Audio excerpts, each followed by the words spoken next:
the collections. So you couldn't have a outlet, you couldn't have a bookmobile if you didn't have something to deliver. So a big chunk of our dollars are spent on new materials. I will say starting in 26, this current year, we've put aside some of those opening day collection dollars for the Shearwater Library. And that's been a 2-year process. Last year, we did the same thing for the new Hastings Library. As you'll see going forward, we have that planned for the Greenbrier and the Nocatee locations. And then behind the scenes, whether it's for every new employee or updated technology, laptops, desktops, platforms that we use, a big chunk of our funding also goes for updating technology in our department. This is just an overview of our current locations and the new ones. We do work with GIS to update the service populations for us. So we just had that done as part of the budget process. A service territory is about 5 miles surrounding the current location, not necessarily 5 miles driving distance. So in some locations, like for example, Bartram Trail or Hastings, there's potential where that 5 miles can overlap an existing facility. One of the concerns that was addressed this year is the closeness between Greenbrier and the Shearwater locations. Those can overlap each other, which is not a bad thing because I really believe it's close enough they'll service a family in both locations. But that is one of the caveats of this. So the blue-headed guys holding a book are the current locations. The squiggly things in the top are the projections for the new locations. In the upper left by Bartram, you have the Greenbrier, the yellow is Shearwater, and the purple is Nocatee over on the right. The yellow button in the middle is a new outlet for us, and that is, we're in the moving phase, the design phase of reallocating space for our book movement. They're currently located at the southeast rim, which is the furthest from our central area of the county, and it generates a lot of wear and tear on vehicles when the gas pumps and fleet are up here along 16. So we are at the working with FM to reallocate some space in the West Augustine area, putting that service more centrally located in closer to fleet maintenance and the gas pumps. So that's the yellow. Can I pause here real quick because of the old fire station to be repurposed that as we have planned for the bookmobile sort of a centralized location. Simultaneously, we got requested from West Augustine Steering Committee to also use the same space. Were you able to reach out to them to see if we can actually collaborate? We have not. Okay. Dan is working with us on being able to attend one of their meetings to share those ideas back and forth. Okay, great. We have had in the past, Bookmobile has provided programming and services along that corridor. Mm-hmm. So I don't anticipate any problem with having them. Well, there's no question that this location strategically is really good for the Bookmobile run. And programming assistance from the area is a great opportunity for library to be part of that. Sure. This is just an overview of and some anticipated dates for the new construction. So Hastings would be our first new library to open. That's a replacement building. They previously had a location. And they're anticipated to open to the public sometime in the summer of 2026. The one after that would be Shearwater, and that is anticipated by the latter part of this calendar year. And when we say move in, that means how we can put books on the shelves. It's not necessarily the opening for the public. So they're estimating, facilities is estimating approximately December of 2026. For us to be able to put things in the building. The next one behind that would be Greenbrier, and that's anticipated in 27. They work out to be approximately 6 to 8 months apart, each one of the new buildings.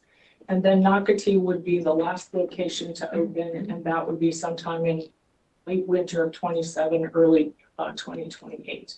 And that is the largest of those structures, anticipating a very heavily used service model.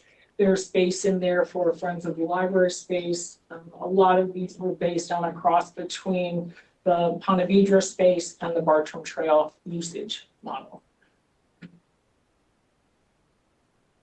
So the cost of opening those buildings, we have put into the budget not only the 6 existing facilities, but we have facilities coming up that will kind of overlap fiscal years.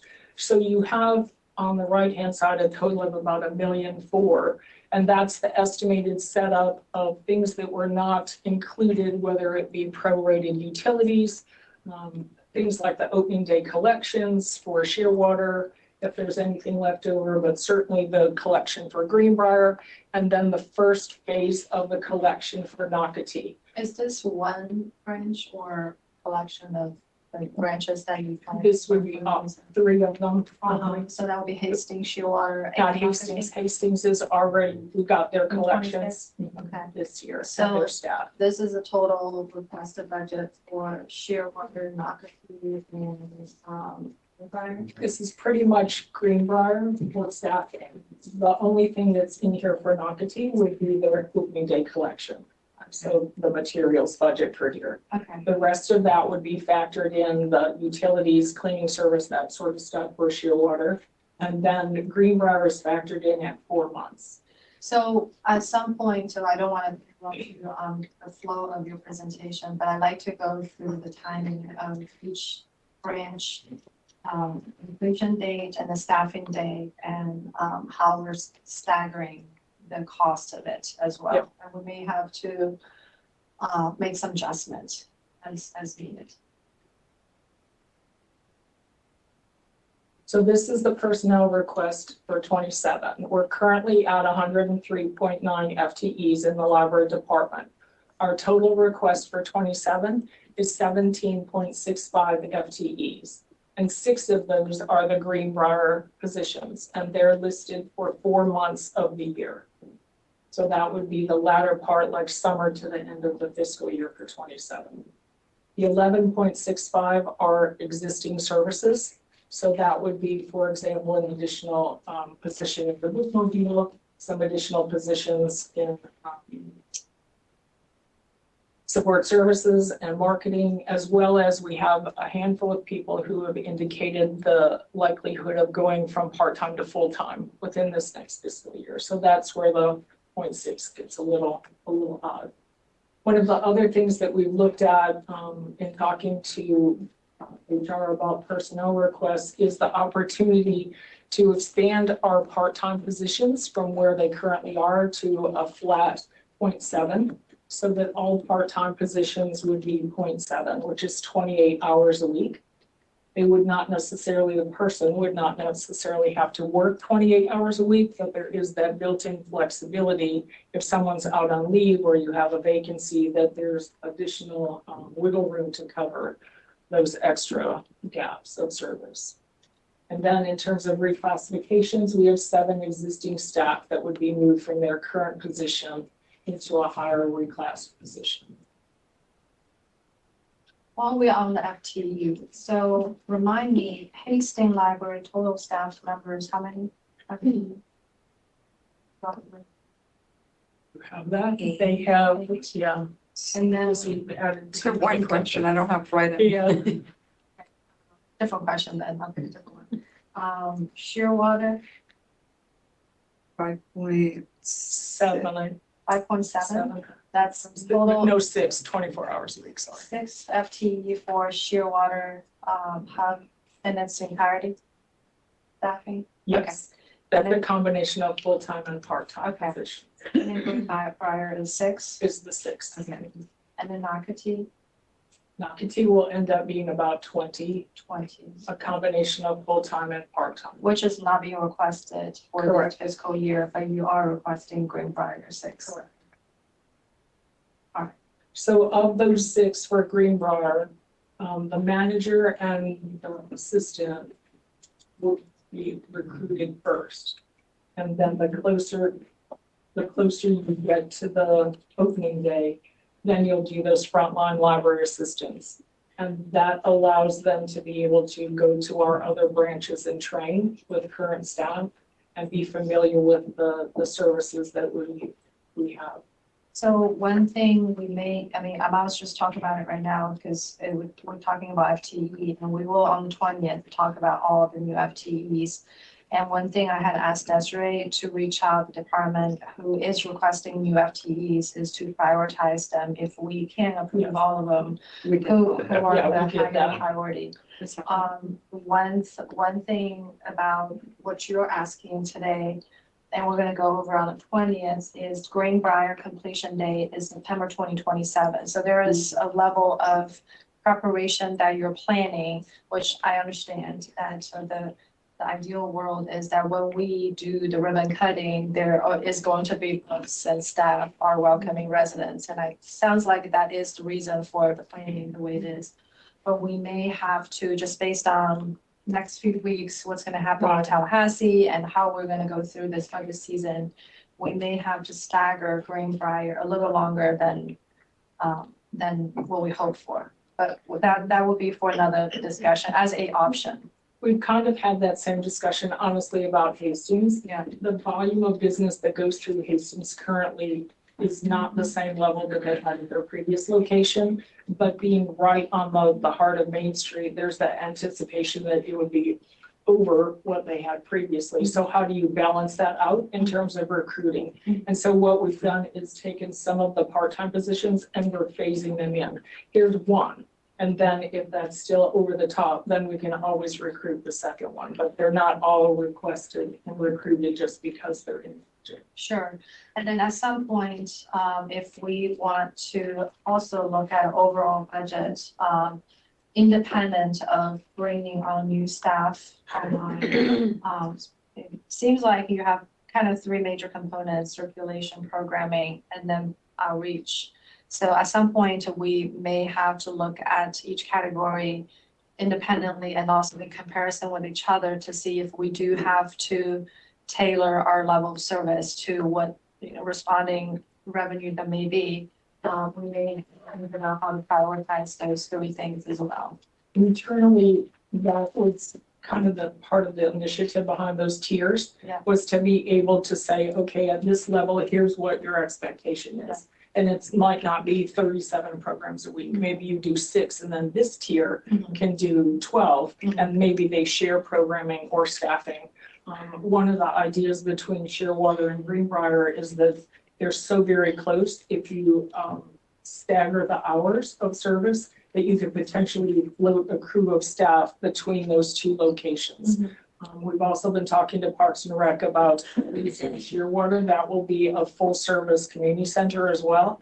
What does that look like? And is there any way that we can share programming or staffing between those two entities? You just share a wall kind of concept. So we are having those discussions in the background.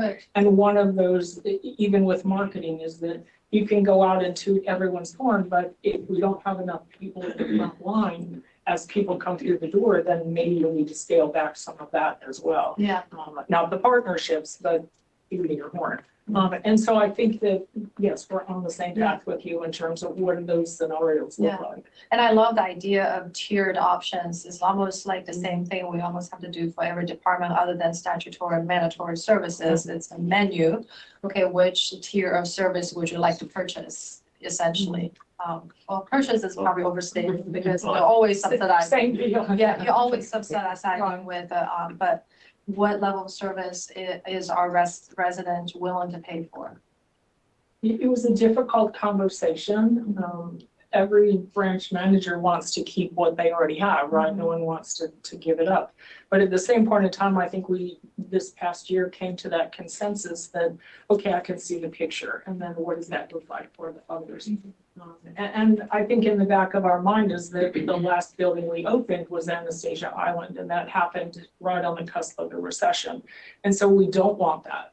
I don't want to open a new building and have only 4 people and 27 books on the shelf, because we have to use what we already have. So we, behind the scenes, are talking about those same kind of scenarios. And it might not be your branch, it might be housed elsewhere, but you share in the receipt of those services.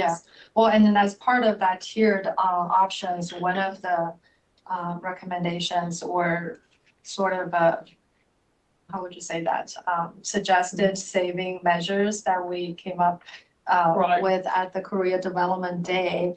One of them was to look at Sunday hours. You know, this is, I don't know, 10 years ago that we actually reinstated Sunday hours, but are we at a point where we may have to reevaluate? If we do, which would be across the three categories type of reduction, then when would that make most sense? That be least painful in what community? So those are conversations I think we need to have. You're stealing my last slide. Oh, sorry. I got on a tangent. That's right. I think that is part of the discussion, right? And so the data that we're collecting is really for all of that. And so, you know, I think when it comes to Sundays, perhaps our buildings are not used on Sunday the same way they were a decade ago. And so what does that look like? And then the potential savings for 27, because you were requesting additional staff. If you did that option, then you might not need those additional requests. So all of that is kind of the verification of why it's important to keep collecting those stats, and then base your decisions on those, not just what the community says that they want. Yeah, or anecdotal observations. Exactly. And then for every one of those is, will they really utilize, you know, whatever survey response they gave you, or whatever these customer cards were. So to this, just a reminder, we have 3 CIP requests this year. In looking at the new buildings, we were kind of reminded that there was no plan really to go back into any of our existing buildings and expand, modify, renovate. So we had Dan and his team come walk the properties with us. And the 2 priorities, of course, were Bartram Trail, because they're the busiest, and the opportunity to add additional space on the property that they have. And then look at Main and the potential for perhaps going upstairs, creating some sort of second level. It would not be a public service outlet on the second level, but it would move staff services upstairs, and then that gives you the downstairs space to be able to expand, whether it's for the public and their friends of the library outlet. And then the last one was something that we started in this year, 26, additional dollars for security cameras. Our buildings, Main Library and Hastings had security cameras, but the others did not. So we had started with Ponte Vedra, I guess almost a year ago, and then this brings everybody up with at least 1 exterior camera at their front door and at their staff entrance. And then this request for 27 would then take some of those cameras indoors to do things like focus on the circulation desk, or some high behold areas in our buildings that are not easily visible from the front service desk. So for the CIP projects, hopefully you don't have a slide on that later, but I just wanted to make a comment since we're on it. We went through all the CIP projects. I'm glad that you have the Bartram and the Main library expansion on the CIP list. I don't think it's likely we're going to recommend moving forward for this fiscal year, only because of other competing projects. Also, I think it makes sense for us to collect more data, like what you're saying, with the new branches, and see how it's impacting our existing branch. But I do think strategically it is very smart to put that on the CIP list, because at some point we will have to review those options. So this is the comparison between our current year of FY26 and 27. And with all of the personnel and the operating costs for the anticipated new buildings, you're showing about a 24% increase over our existing budget in 26. This breaks that down, so you'll see that on the right-hand side, it's still the same 15 million. But the 14 million is our current service levels, and that $1.4 million are the number that we had from the previous slide about here's what it costs for those opening day collections, the extra utilities, cleaning services, and personnel. So is the difference between 1.4 and 14, no, yeah, 1.4, and then compared to the 12 million is to sustain the current level by adding existing staff to existing branches. Correct. Okay. The existing personnel, if you took out those 6 new ones, you would be going from 12.6 to 14.3. 14.3, okay. Yeah.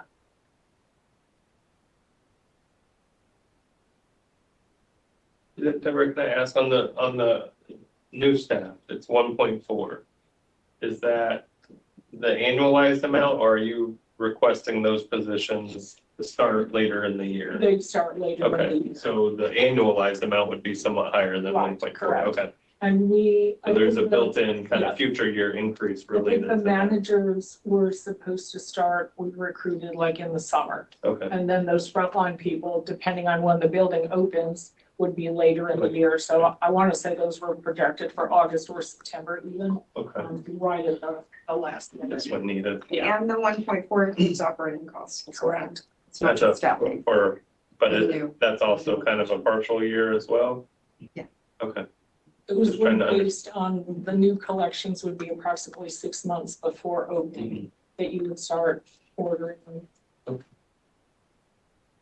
All right, so these are the cost savings. We've already talked about the internal restructuring, and those tiers allow us the flexibility of moving staff around or sharing staff between locations if needed, as well as sharing programming and alternative services like centralized reference or phone calls or whatever, based on the data that's being retrieved. We took George seriously with the data-driven analysis, and so we do that already in Amy's department in terms of here's a database that's coming up for renewal, and here's how many uses it has. Let's look and see, do we want that or do we want to replace it with something else? But we took that same concept and the tiers, and we've applied that like we had just talked about Sunday hours. We talk about it in terms of our collections, in terms of services. What are some things that we're doing that the community is not using as heavily as they have in the past, and we can offer something else instead, without having to either reinvent the wheel or ask for additional resources. The other big support for us is certainly the leverage of our Friends of the Library organizations. We have 3 buildings, especially this past year, who their friends have been instrumental in helping with some additional renovations and some fix-ups. We have a $500,000 project happening currently out at Ponte Vedra. We've had some donations from citizens in terms of Anastasia Island and Bartram, where they've been so appreciative of the service that they received at the branch that they've made rather significant donations. And we've used that for some sprucing up of furniture and shelving. We pursue grant funding when it's available. I will say in this past year, a lot of our state and federal grant opportunities have kind of dried up. We don't have near the access to those funds that we had before. Our state aid funding for next year is one of those examples that, yes, we're entitled to that, but the state has not concluded their budget process. So I have no idea what those numbers look like for next year, let alone the competitive grants that the state library usually puts out. We seem to be in a holding pattern. The other one is our partnerships with county departments and community connections. We talked about the community connections, but there's a side of the county departments I think that the folks don't realize. And not only is that sharing programming back and forth, but there's a lot of things that other departments do on behalf of the library system that we don't pay for. So in my budget, I might have a maintenance line for things that are unanticipated, but FM is already paying for other things in my department. Everything from cutting the grass to, okay, we're cleaning your hard surfaces, we're helping with, door handles that don't work, we're changing out light bulbs, all of that kind of stuff. And honestly, it's invaluable, but it is not captured in terms of that match for a state grant. And so anything that doesn't run through that library department budget is not counted as matching expenditures. And so I just wanted to throw that out there that we have several of those, and we're thankful for that. MIS is another one that a lot of our phone bills and our E-rate and all that stuff from our electronics goes through the MIS budget, not through the library department budget. So if you pulled all those back together, it's a fairly healthy chunk of change that other departments are doing on behalf of the library system. Deborah, kind of on that, we just had kind of early discussions with facilities on the possibility of moving the maintenance dollars at least back over, and just trying to find a way to make sure that they have control of how those dollars are We used. kind of have that honestly with Wiley's team. There, we have budget line items that are his. We are known for, hey, here's some creative offers. And he's like, no, that's ours. That's fine, right. But at least as long as it's auditable through our department budget, then it counts as a match for the state. And that was really the primary reason for having that discussion is It's because it does come realistic back too. in I real think that dollars. folks don't understand everything else that should be included in your budget is not. You know, I don't know how you would prorate like HR kind of services, but all of that is kind of part and parcel of the same thing, that it's on our behalf and somebody else is paying for that. We do have line items to offset some of that, you know, if they need mulch or whatever, but any big ticket stuff, Dan and FM have that budgeted out. So, kind of a question on that topic, when you brought up HR services, we do a countywide indirect cost allocation, which includes HR and other services to all the other departments, including general fund departments. We don't show that as a charge because it's general fund paying general fund. But would that be, if that was in your budget, would you Yes. be able to recoup some of that in It's state kind aid? of the same thing like the centralized mail, right?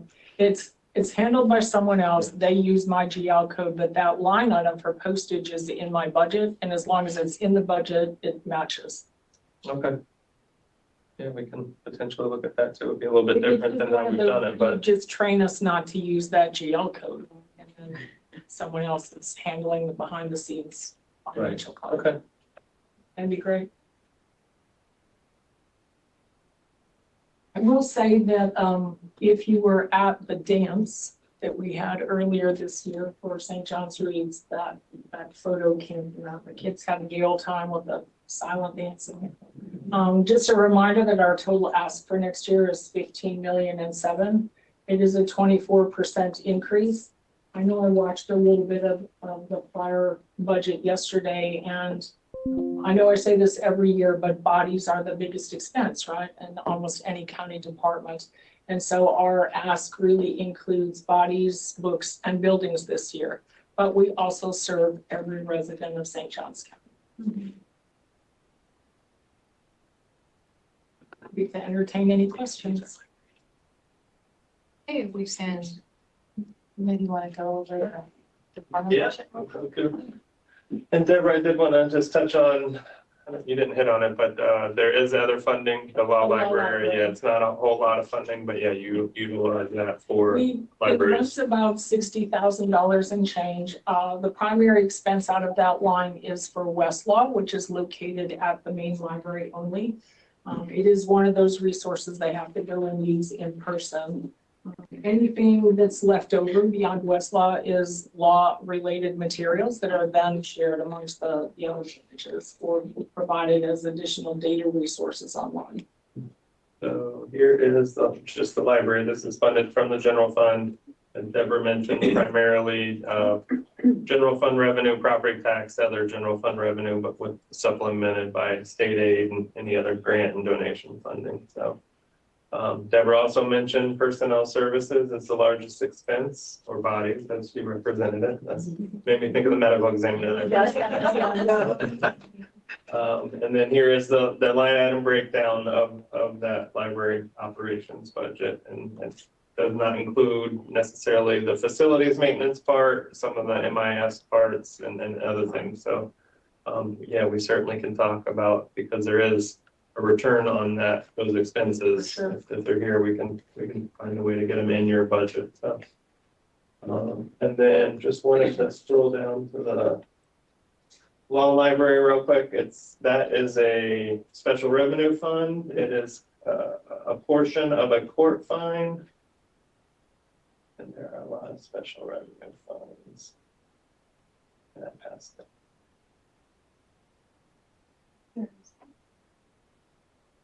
Thank you.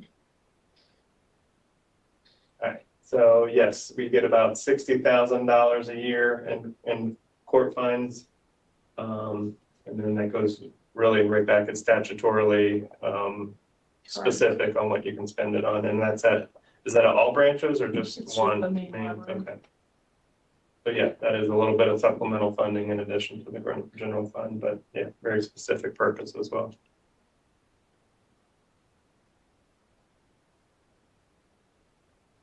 Right, we will, I think, two primary big requests that's additional to just sustaining the current level of services, the CIP and UFTB, which we'll revisit on the 20th.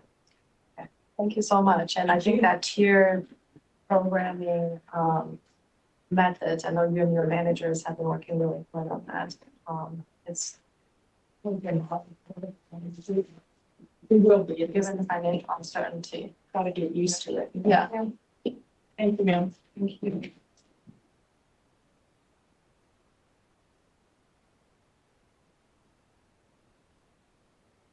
Yes. Thanks. Yeah,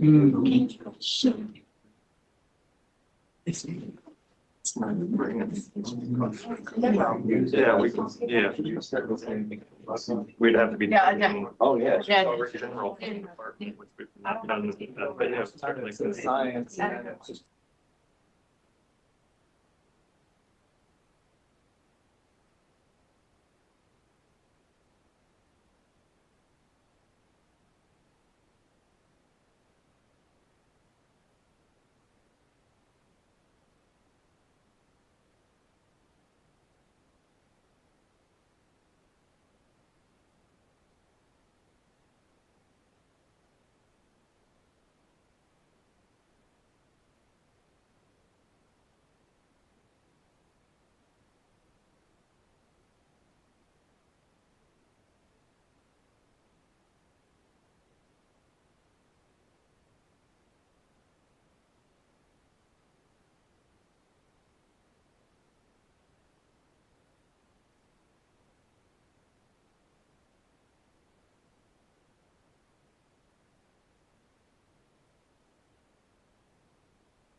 Thank you, Joy, for having us with this presentation. I'm Ryan Kane, your Director of Parks and Recreation.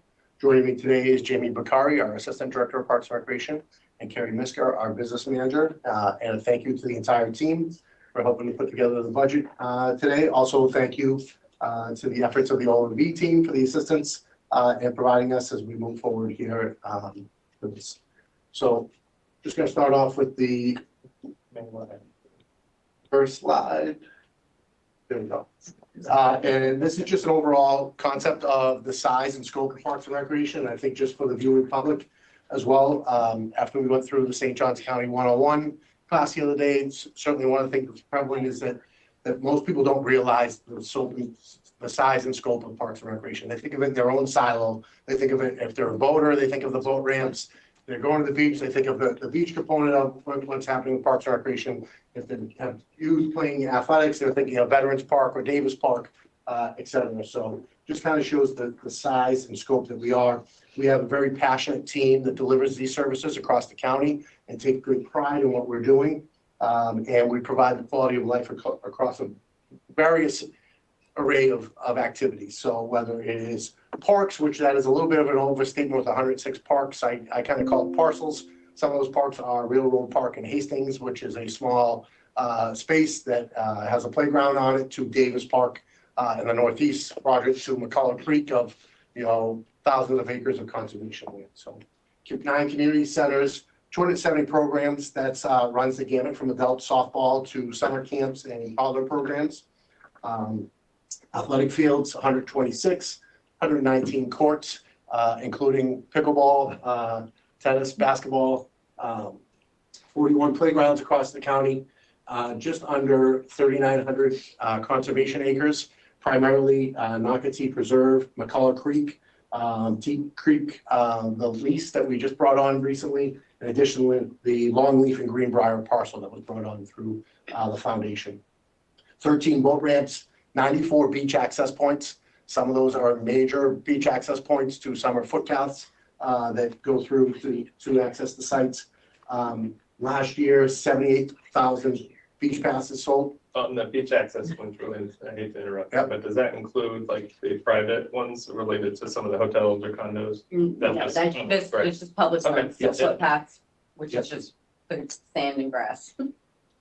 The pier admissions, just over 78,000 people went to the pier, and the county golf course, 68,000 rounds of golf last year. So pretty active community, a great community to be your park and rec director. It's a great place to be. People are engaged, involved, but again, just trying to paint that picture of the broad perspective that Parks and Recreation does cover.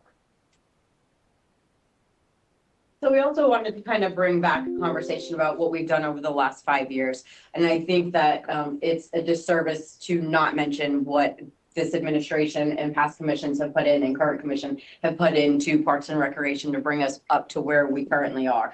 In District A, we've put over 107 million into upgrading or adding new parks within that park district. And some of the highlights are Field of Dreams. We did some expansions out there. The Mill Creek Park was a brand new facility that was brought on. You have Steady Bay Park that is coming on. We purchased through the LAMP program, Bishop Estates, but just some key expansion within a very populated area of our county. District B has about 48 million that has been allocated with the addition of a new boat ramp with Palm Valley West. DeLeon Shores has done a number of facelifts in that part of our county. So DeLeon Shores, North Beach, and Volano were all parks that were 20 plus years old that just were run down and needed to really have a nice facelift to them. And then you saw expansions with New Salem Park, where we had nothing there for many years. We did a small amount of parking, and then we expanded to be able to complete the entire project just through the funding that has been allocated over the last few years. District C, 41 million. Again, Butler West, we did some improvements to that boat ramp to maximize the ability to utilize it. Doug Crane boat ramp as well. An expansion for Crescent Beach parking because of the demand for parking within our beach areas. The purchase of the Waldron Family Park property, which is a future boat ramp. The ability to turn a grass field into AstroTurf at Solomon Calhoun Center, which just expands our usability to every single day of the year, opposed to just certain months out of the year. And then, of course, our favorite Treaty Park expansion. That's probably one of our oldest parks, and you've seen a complete facelift to that entire park with what we've been able to do over the last 5 years. And then District View, about $1 million. Granted, we have not put in as much there, but there has not been as much growth in that area. But we've still had the ability to kind of master plan the Al Wilkie expansion. We just purchased some land off of 207. So it's still one of the conversations that we know where the growth can be coming. And that's something that we're trying to focus on to make sure that we're not caught where we have no ability to expand recreation in that part of the community. And something that I think is huge conversation that we should, attest to what's been going on is 11% of our parks and recreation projects has been funding through general fund dollars. So the majority of our construction has come through either park impact fees, TDT funding, grant funding, but only about 11% has come from the general fund. So it's just to kind of say thank you to everyone for allowing us to really dive into parks and recreation using our park impact fees to really expand what's been available within our community. Jamie, the A, B, C, D are the corresponding to impact fee zone. Yes. It's either A, B, C, D, or 1, 2, 3, 4, depending on who you speak to. That's right. So the next one is park maximization and ADA safety projects. So these are two funding sources that have come in to really be able to assist parks and recreation with taking some of our older parks and converting aspects of them into amenities that are being used. The best example is Treaty Park. We had the handball courts, which were not being utilized. If they were being utilized, it was not for favorable activity. We were able to remove those, and we're going to be putting in a new amenity, which is a pump track. So that's what these dollars really are for, and to address ADA safety issues that we've had within our park systems over the last few years. So this funding, while has allowed us to really expand into new areas of recreation, has also allowed us to maintain and keep all of our parks safe and secure. So some of those have been the Knockney Sand volleyball courts, our plantation fitness equipment that will be going in. We have a Solomon Calhoun Ninja Warrior course in the St. Augustine area. We've been able to shade playgrounds. So historically, parks and recreation departments did not shade all of our playgrounds. I know that sounds crazy because we live in Florida. So we've been able to go in and add shade to be able to protect the kids while they're out in our playground. Veterans pickleball courts. We didn't have any pickleball in the Northwest District, and we had tennis and pickle fighting with each other at Mills Field, and we were able to kind of provide two separate locations for them to play their sports. Meikler's Beach Moby Mat. One of the big conversations we've been having is making sure that our facilities are accessible to as many people as possible. While we know there are not state regulations to allow accessibility to the beach, part of our initiative has been to provide key locations where individuals can have access through Moby mats or walkovers that bring them from a parking lot directly to the beach. And then security cameras has been a huge conversation for us just based on vandalism and what we deal with within our park system. And then projects like the San Pablo inlet signage that allow us to make improvements or provide safety information to provide safety within our park systems and uses within our community. Another component in keeping our parks relevant and up to date and refreshed is the Parks Replacement and Renewal Program. This was brought on under Parks and Recreation fiscal year 23. It previously lived with the facility maintenance team, and they were managing the replacement renewal of these components in parks. This is talking about elements like fencing, netting, sidewalks, playgrounds, parking lots, courts, etc. Those things were following under the facility maintenance budget, and when it came time for them to prioritize what was going to happen countywide, it always fell off the priority scale. So we had aging infrastructure, some infrastructure in 20 plus years, some approaching 20 years. If you think about Mills Field, Davis Park, Treaty Park, Palencia, Vale Point, Crescent Beach, those are all over 20 years of age. We're approaching 20 years at Aberdeen, Durban, Veterans Park. These are starting to be some aging infrastructure. Needs that element to be able to come in and replace and repair things as we're moving along. So we brought that in-house for Parks and Recreation, and we manage that now currently with this program in place. We go around, we prioritize all the facilities, highlight which are the top priorities for us to go take forward on the next year, and go through and try to maximize that budget through there. This is some of the things that we've accomplished. So since we took it over in fiscal year 23, to put it into perspective, That's over 5 miles of fencing that we've replaced in the park system. We've replaced some sidewalks. We've replaced 3 playgrounds at Collier, Block, and Purrier, Millsfield, and Alpine. We repaved 2 parking lots, Plantation parking lot, Cornerstone parking lot. Renovated tennis courts at Collier, Block, and Purrier, and Al Wilkie Park. And we've replaced 58 shade structures throughout the county. This helps upkeep our facilities, reduces our risk component. Last year in January of 25 through June of 25, we asked and connected with Denise Volgasang. I'm trying to say it correct, and I always say Denise from FACT, that manages our insurance. She came out and visited all of our park sites and gave us a report, and she came back astounded at how well we were upkeeping the properties, and she was able to compare us to other counties and how we're doing on that level, and she recognized it right away that there was a big difference as to what we're doing to maintain our facilities and to what other counties are doing to maintain facilities. I typically say our biggest advocates end up being the travel teams for youth sports, because they play in our county and then they go travel out of county and go play in other locations, and they recognize that, oh, it isn't the same as what we have at Davis Park or at Rivertown or at Veterans Park. When they go out to other counties, they see that it is not being maintained to the level that our team does those efforts for. Now we go into our budgets. Parks and Recreation has multiple different budgets. The first one that I'll present is the programming budget. This is our administration and our programming team.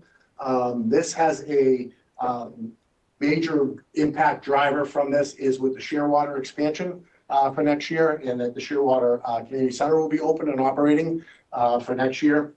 So it does see an increase. I will say as a whole, as we look at our 4 parks as a whole, we put together our cost estimates when we were talking about going out and expanding upon the 4 parks. And for the most part, we've hit those cost estimates of what it was going to cost us to maintain and staff those sites. So we are requesting 1 new FTE for that site. The Shearwater cost component in here is an increase of $200,000. Additionally, we have an equipment truck and trailer for this program here as well. With that, I want to make point that there'll be $100,000 approximately in new revenue from the Shearwater Community Center. So from summer camps and from programs that will take place at that site. Just an update on programming as well is the demand is there for the programming. For this summer camp, we have an enrollment of 541 individuals. There was 1,644 individuals entered the lottery to take that enrollment slots. So the demand is well out meeting what we are able to provide for resources. So the new parks will be able to come on and be able to assist with that. There is expenses to that, but those will also bring in revenues. The next major budget is our park maintenance budget. And so there is a good size increase in this, and I want to go through and explain that a little bit. The major component of the good size increase here is a $4 million capital project for the lights throughout the county. That is a first phase in going through and doing a light repair. So outside of the light capital project, our operating has increased 6%. So that's 4 new parks coming on and the increase of 6%. And so that besides that capital improvement there. So we work closely right now with the facility maintenance team on the countywide lighting and have identified that as something that is in need of repair and replacement. We have a lot of the old halogen lighting throughout the county. As I identified the age of those parks earlier, those lighting systems, the electrical systems are all reaching that date. The facility maintenance team spends approximately $350,000 annually on maintaining our lights. So we're looking to replace the lights and go into a new system that would have LED lights, would also have a 20-year warranty with that facility. So they would be coming out and repairing and replacing the lights. The other challenge of the lights is, just to give an example, is in January of 25, across our athletic fields, we had 300 bulbs out across the entire athletic fields. Veterans Turf Field had 9 on that field alone. Treaty Park as a whole had 47 lights out. We came in and did the repairs to the lights. And then by the time October of 25 came around, we had 278 bulbs out countywide. Veterans Turf had 11 bulbs out, and Treaty Park had 75 out. we're fighting an uphill battle. It's aging infrastructure, it's old lighting, and it heats up, and it's just hard to maintain. The bulbs, the lights are up so high, to have that 20-year warranty and have someone come out to be able to replace that would definitely be a big plus. So that is a major driver that is going on within this budget. The 4 new parks do have a cost. I'm sorry, Ryan, let's pause on the lighting, because I think it may be appropriate here to kind of talk about the totality of the countywide lighting project, which is a 3-year project.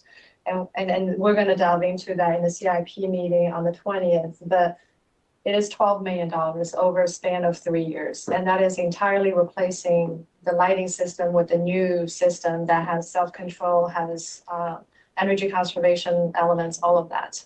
Yeah, we did quantify. Of the service. Yeah, we did. Yeah, it would increase level of service and playability.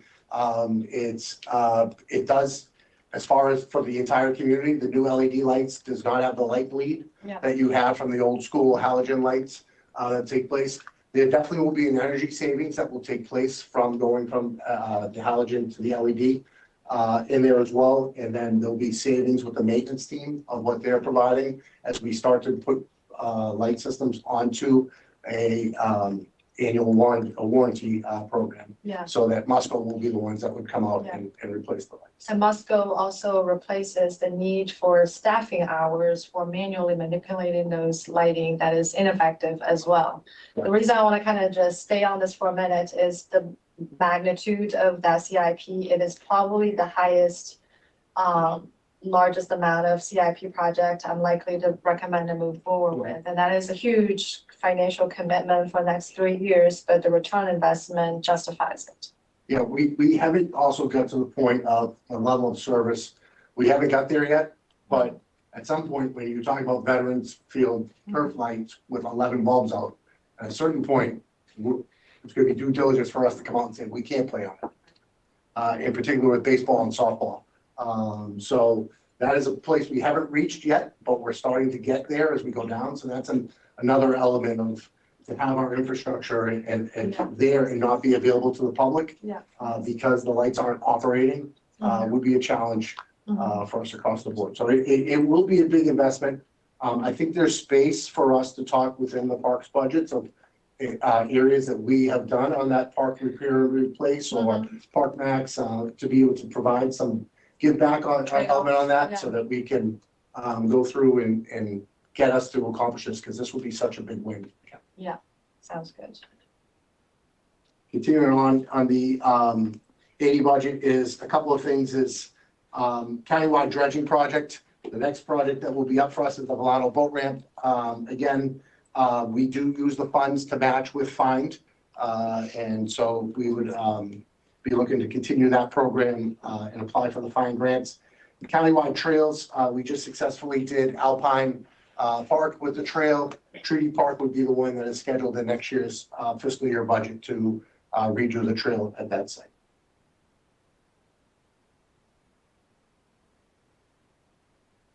Next budget is the pool operation and aquatics. The Solomon Calhoun pool is managed under a contract with Planet Swim recently.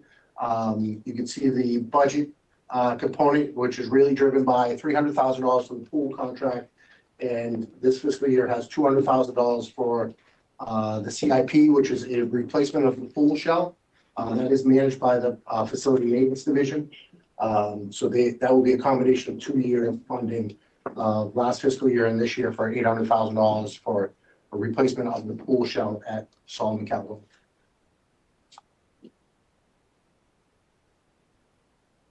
The beach fund, when we combine beach operations and beach tolls here, and a couple of things just to highlight the team's efforts. They recently did upgrades to accept credit cards at the beaches. That has been a large success. It's gotten people onto the beaches faster, and it does count for accountability of the dollars a little bit better. We'd love to get to eventually full. That's all we accept is the credit cards. So we'll continue plugging down that road as we go along. Additionally, it provides real-time data. It includes beach entries and pass holders. So we now know how many people came onto the beach every single day, at which gate, how many people came on, et cetera. Where in the past, you just went by with your pass and you waved hello to the individuals as you went by. Now it's tracked and recorded, so we can say on this day, this is how many people we had on the beach. We don't count how many come off. We assume they all come off at the end of the day. But, so it does help for that. The equipment costs really are driven by a new dump truck for removing trash from the beach. Our team does do the trash on the beach. We contract out everything else on the other side of the dunes, but we actually drive on the beach, go into the barrels and empty out the trash there. And used vehicles, we quite often are replacing the fleet with used vehicles for the beach because it's a tough asset to put out there. The sand and salt does a number of those vehicles and kind of going around every 2 years replacing those. Next budget is the pier operations. This is a special revenue fund.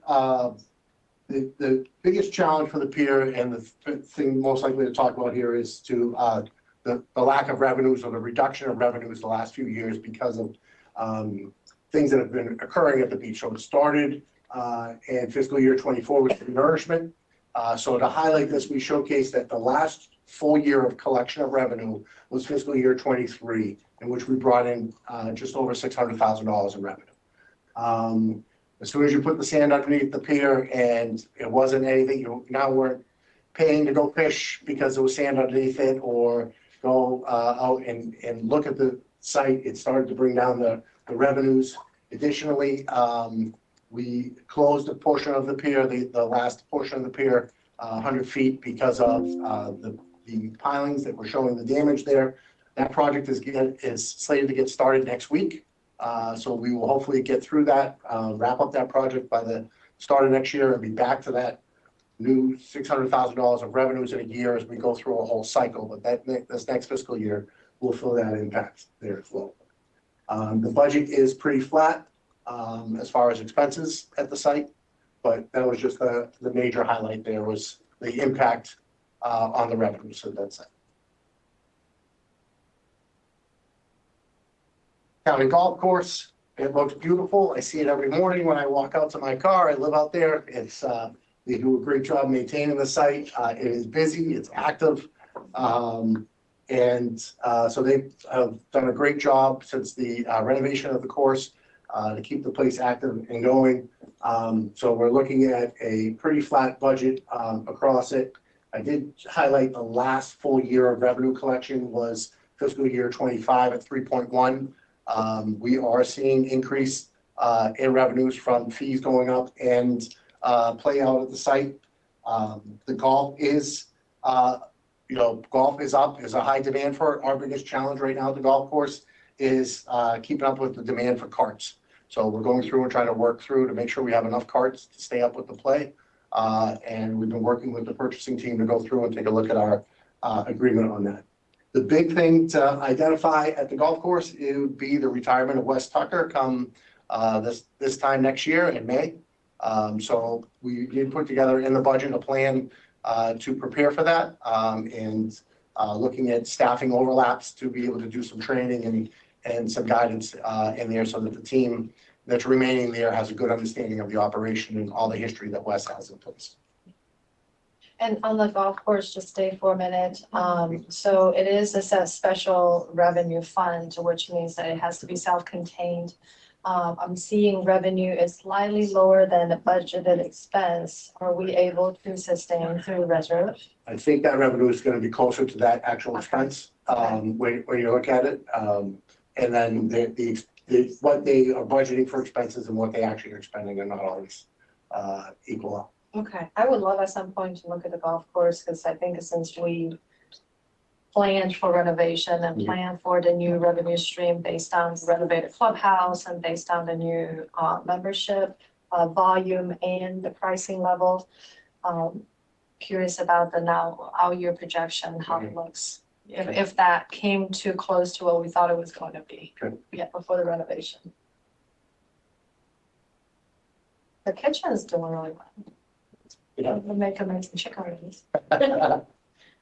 So just to kind of put together the recap of what we're looking for positions this year, new FTE requests, we're looking for 1 recreation assistant, which would be for the full year. That would be out for the share water. We did have this fiscal year some positions to get them on and trained. This would be that last position to support the team out there. 2 park crew leaders for half a year and 1 groundskeeper for half a year, and that is for the addition of the parks as well. So our goal is we bring those individuals on at that half-year mark so that we can get them trained, and then once that park opens, we release them to enjoy their new facility. Reclassifications, we've been working closely with HR.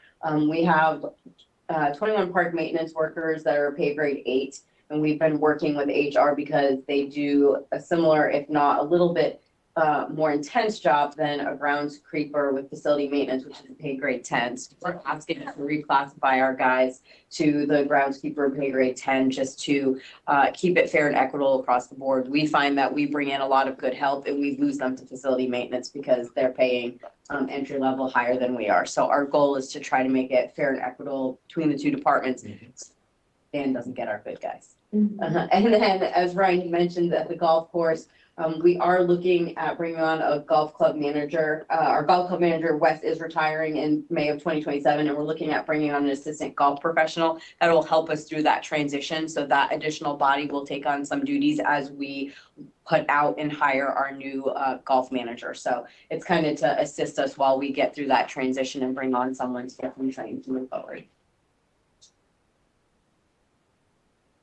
So part of the conversation that everyone keeps having is our funding challenges, and we wanted to just kind of highlight what Parks and Recreation has been kind of looking at and facing over the last few years.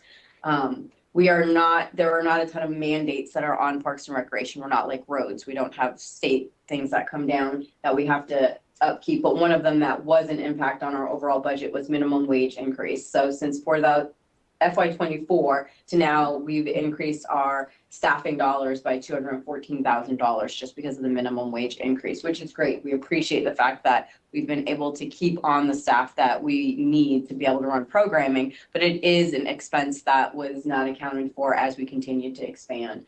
CPI increases, so our contracts have percentages built into them, and some of the contracts that we have would be trash, restrooms, our ponds. So we have contracts that have increased about $256,000. Processing fees, as we continue to take credit cards, which is where everybody wants to go, there is an internal cost to that, and that's an additionally $256,000. But really part of our funding challenges have come down to the park expansions. So we've had 7 additional parks come on, 3 park expansions, and then with the addition of the trails program that will be coming on from the Sun Trail. Those are all things that we've been dealing with and that we will be facing as we continue down this journey. So the 4 regional parks, which are a great asset, will put challenges on our budget. We've also in the last few years brought on Mill Creek, Palm Valley West, and the Waldron Boat Ramp. And then expansions. So Passetti Bay currently is just a restroom and you're getting a full community park there. New Salem was a parking lot that now has restrooms, a trail, and an overlook. And then Rock Springs was not originally budgeted for us to maintain and upkeep, which then came onto our budget as well. So those are some of the challenges that we've seen over the last couple of years that we are trying to figure out how do we balance that internally? How do we make sure we're working within our limit of funding that we're allocated? I smile about it because that is the only park that we announced a park with the leading feature of bathroom. Bathroom and trail and open space.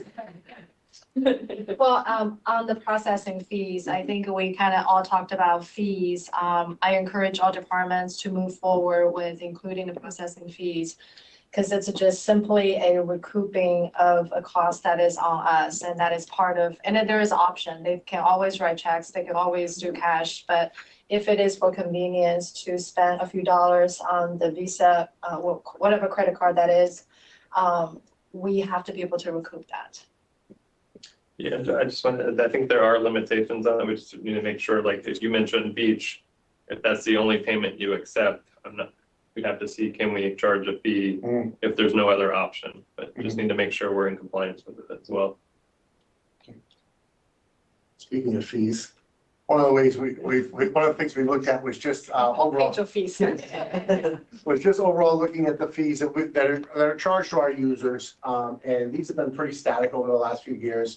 And it's just conversation piece, just to consume and take a look at and consider. Overall, if you're looking at Parks and Rec as a whole, we're taking in about $3.25 million in revenues, excluding the golf course. in fees. So that with the regular Parks and Rec programs and the beach driving, that takes place. So, we've had, the fees have been static for the past few years. Just taking a look, we put a couple of the highlight fees on the board here. This is not our entire fee schedule, which is pretty enormous, but the beach driving, the daily pass increased in 2021 from $6 to $10. The resident pass also increased in 2021 from $40 to $50, and non-resident $60 to $100. ADA as well, 30 to 40 in 2025. And the total revenues for the beach driving is at the bottom of the screen there, 1.3. Just increase. Summer Creek Camp increased in 2021, and those are the prices that it increased in 2021. Where currently our prices are for the 7 weeks of summer camp for the free lunch program is $230, the reduced lunch program $330, and the regular price non-discounted rate is $430,000. Sports tournaments is something that does put a wear and tear on our facilities in high use. And they have not been increased since 2016. It's $200 for a day for 4 fields. It's $600 for 4 fields for non-residents. And our partner baseball tournaments currently are not paying a fee towards that. They do pay for the maintenance, individual, all tournaments do pay for, so if we have staff on board, they pay that expense for us as a direct reimbursement for that staff coming in and the overtime for that staff member. So Ryan, I think that this table is really, really helpful. I think when we talk about fee schedule updating, we probably want every department to have something very similar to this. You know, what will be really also helpful is, in addition to total revenue, is the expense to deliver that service. So we have an idea of the percentage of the subsidy that we're talking about. And when it comes to its essential service, the affordability is important. That's one consideration. But if it's talking about tournaments, and things are a lot more discretional, then we may have to be able to apply more discretion in terms of the fee scales. Mhm.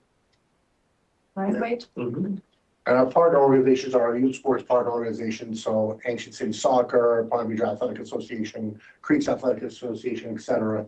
And they increased in 2020 to $20 per child per season for residents, $30 for non-residents, and the non-partners went to an hourly rate component in 2024, and the total revenues are identified there. So we've gone through, and we were just looking through the innovative ways that we've gone through and done savings, and we've tried to, you know, as I explain the park budget, and I say we're adding 4 new parks in our operating budget minus the $4 million, which is a big number. I get that, but the lights went up 6%. With the 4%, with the 4 new parks being added in. So we've done what we can do to try to keep our costs to a pretty flat line there across those elements outside of the new addition of facilities beyond that. And so potentially looking at revenue sources that these do go into the general fund. The beach pass does go into the beach fund for that as well. And that helps offset some of the police services, sheriff services as well. But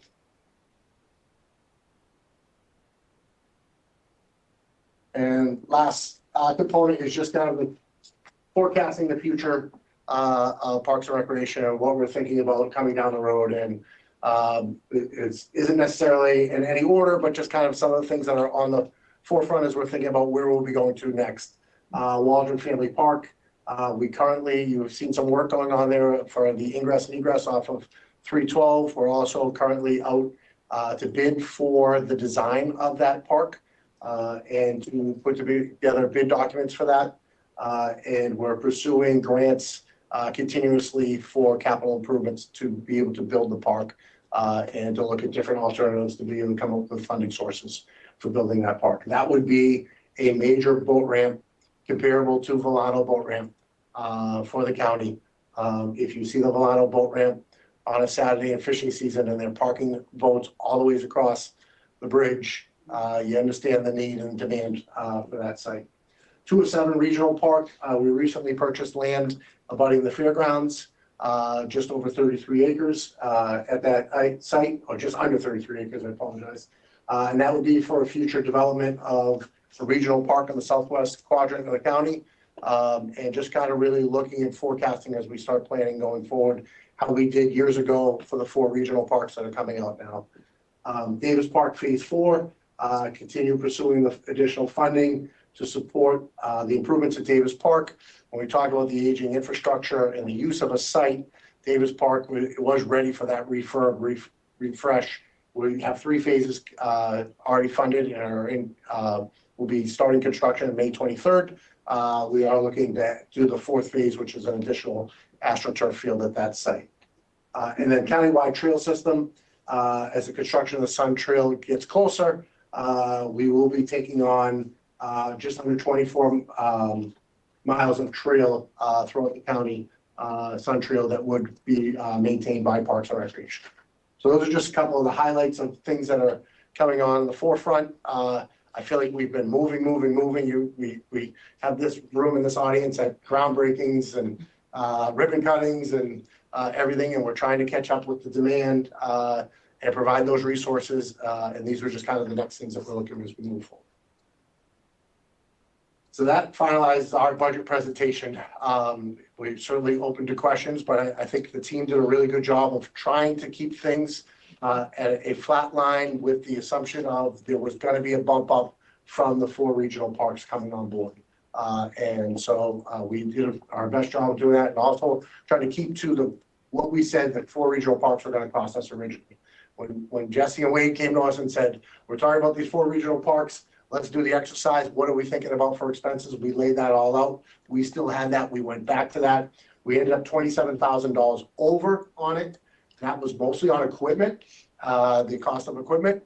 Our operating costs would be down, which is the staffing and the annual operating costs from that. So something that we'll be able to hold that line and say what we put forward in the beginning. Yeah, well, thank you so much for this very comprehensive presentation, not only covering all the areas and every single one of them. You guys are doing a top-notch job, from parks programming, new parks planning, strategic planning for future parks, golf course. I mean, just every single one of them. We are also, I think, experiencing the effect of the success. I wouldn't say the victim of the success, because people want more of it because they're amazing. So we're at a crossroad of figuring out how we balance the resource and the level of service. I don't know if you guys were listening to libraries. The library started this year talking about tiered approach as sort of a menu option to be more prepared or agile to different levels of funding that can potentially be available to us. I think parks is very similar in terms of customizing the level of service to the resource we have in a tiered approach, which you're already doing that in many ways. But I think that tiered approach, kind of just as a concept, is very doable. And of course, you guys are already partnering in all these new locations and leveraging resources. So there's a lot of saving of that. We'll have a lot of more conversation about the CIPs and the new positions on the last day. But I like the idea of concentrating the resource on the most important things. And outside of the new regional parks, the lighting replacement is the biggest thing for the next 15 years. And then just be looking at the level of service and also the return on investment. But as a trade-off, because if it's a $4 million ticket item every year, we may need to reevaluate our parks maximization. Not necessarily cut it, but rather than kind of break it down to individual CIPs so we can prioritize them. But maintain the repair and maintenance program that we have in place, because that's the key of maintaining what you have, rather than adding more features, which is still necessary. It's just that we now have to prioritize a little more closely. I am completely supportive of equity in terms of positions, and so that we're not necessarily competing for the same talent from different departments, but rather that people can have options to what department they wanted to work. They wanted to work on the jail maintenance or parks maintenance, but it's not because of the pay discrepancy of their very similar jobs. So with that, I don't have any other comments. We'll talk more on the 20th. Brad and Jesse, you guys have anything? Good job. And I did already send Jesse a Wade email about your fee table that we need to expand countywide. Okay. All right, thank you. Thank you. Karen, Thank you. anything? Okay, just, we don't. Oh, yeah, I'm sorry, let's look at the budget. We're gonna look That's what on we're of that. here for. Yeah. I don't, that's, just the math, so. Yeah, he just Yeah. like. All right, so Parks and Rec are in quite a few different areas. The general funds both recreation programs and facilities, or the maintenance side of it. And I'll go through that here as well. And actually, before we kind of get into all of these, kind of as we noticed with HR, HR. and kind of as we mentioned this morning, we will find errors or omissions in this. So overtime is not budgeted for any of these recreation or most of these recreation areas. So we will make that correction as part of the recommended budget, some level of overtime. So here is this one is separated by the two different departments: recreation facilities maintenance, as well as recreation programs. The line item information there, and see overtime is not there. So that's on us. So the aquatics program, this is the West Augustine Center Community Center pool. It's primarily a contractual obligation with some maintenance requirements in there, and as well as any CIP, as Ryan mentioned. And out of the general fund, so those two areas are funded through the general fund, property taxes and other general fund revenues. We have special revenues, which include the pier fund, and Ryan kind of alluded to this as well, and I was going to bring this up as if he did not, of the concern related to the pier being closed, really kind of for a couple years in a row, or a couple stretches of periods, and the impact to the revenues there. So yeah, this, pier fund, line item revenue, line item expenses here. Beach fund, we did talk a little bit, or we hit on yesterday a little bit on just the marine rescue side.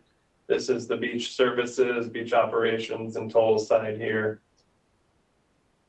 Again, the overall revenues do not fully support the beach operations. There are transfers from both the general fund and tourist development to fund these operations. Line item expense by department here. Impact fee funds, you didn't quite hit on it. It's mostly CIPs, but I do want to touch on zones A and B at least.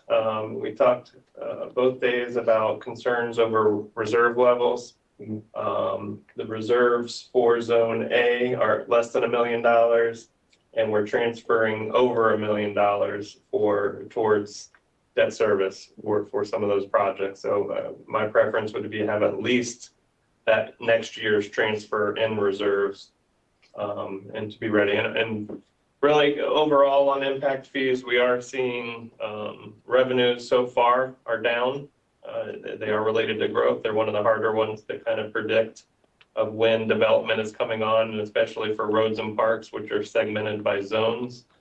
Not only when development's going to come in, but which area of the county. So we will continue to look at revenues, look at the trends, and try to project it as best as possible. Yeah, but right now, reserve levels are low in zone A and also zone B, which also has a transfer, $1 million transfer for debt service for some of those parks, and only 150,000 in reserves. So, and it won't really go into detail. There are reserves, sufficient reserves, I think right now for zone C and D. Those are the southern areas of the county, and they really don't have a whole lot of transfers for debt service. I don't think zone D has any. So, let's see. What else to talk about? The golf course fund. As well, newer course, just need to be on the lookout for planning for future maintenance there. Make sure we're putting enough excess revenues or reserves aside for any future bigger long-term maintenance items, so we don't end up in the position we were in a couple of years ago. So I think I hit all your funds. Did I miss any that you went through? Okay. Yeah. Great. So that's the various Parks and Rec funding. All right, thanks for that. Thank you. You bought some of my time from me. Yeah.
Lucky, your team. Couldn't do better.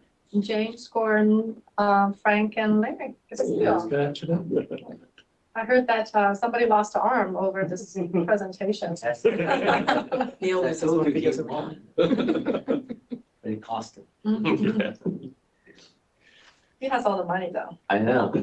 Oh, he's that good, he can do it just with one. Just one arm. Just one arm and still do it. There you go. Sometimes. No, thanks, Leah. So good afternoon, everyone. Joy, thanks for having us. We're really privileged to be here to discuss our budget today with you. We have a team presentation and our goal, as you just introduced our team actually. So we have 4.5 people today, like you said. The half of James, I think, will cover it. We always want to start with the state of the utility, just kind of endorsing what's happened, just a touch of it.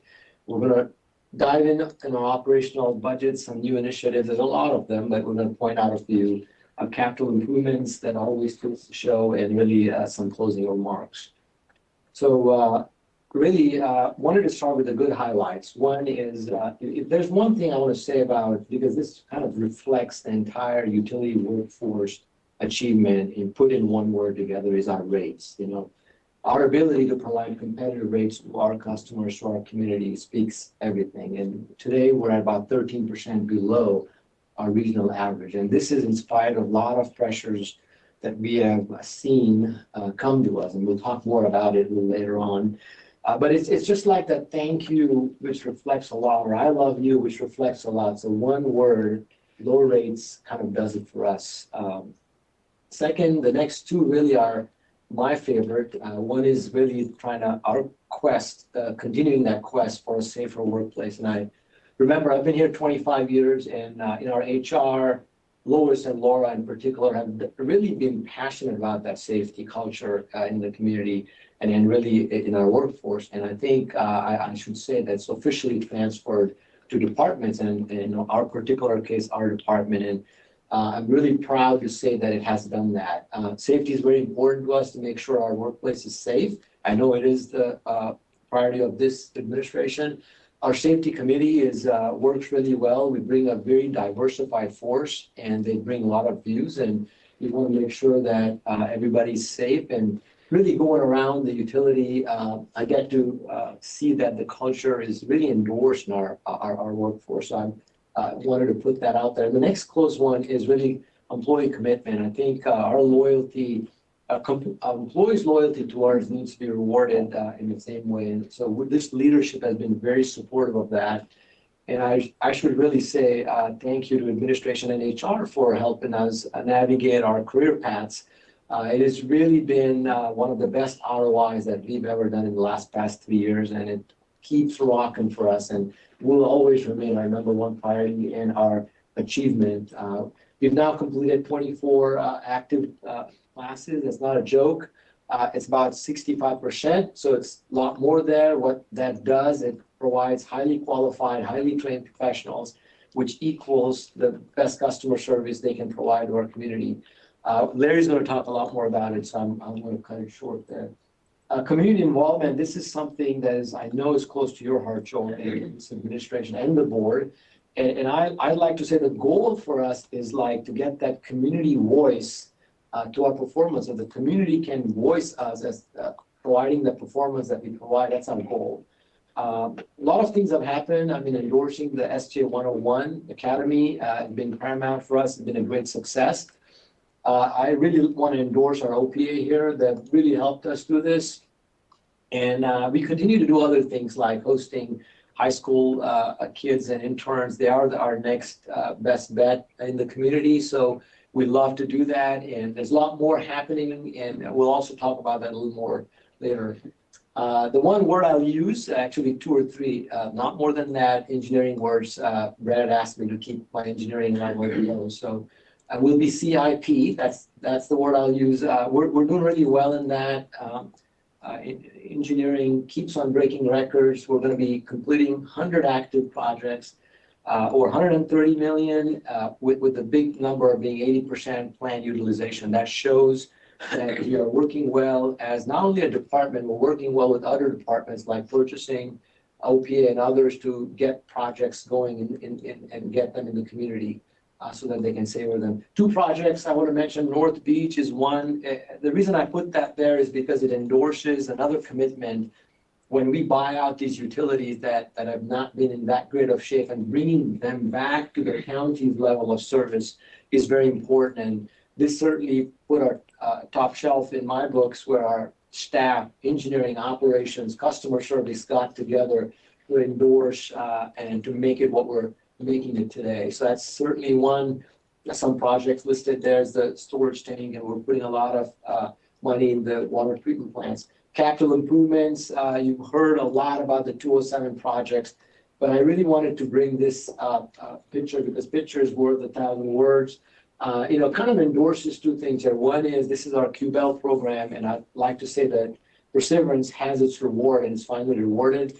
But this kind of showcases three departments: our operations, our engineering, and our lab working together on this QBEL. That's the second word I'll use today. Technical word, which is the water quality based assessments that we have to do, finally resulted into a effluent permit, which is a huge win for this community, where we can get going on this particular project. Another thing I want to say on this project is a $191 million project. It's one of the county's biggest and the utility's biggest project.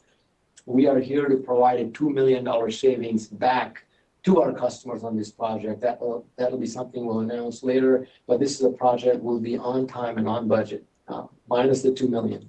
Last but not least, I know administration does a lot of this. Other departments like Parks and Rec that was here, Public Works has done this, so this is more of a copycat version. We thought we were a little behind the scene on a newsletter within our department, so we endorsed what we call the pipeline.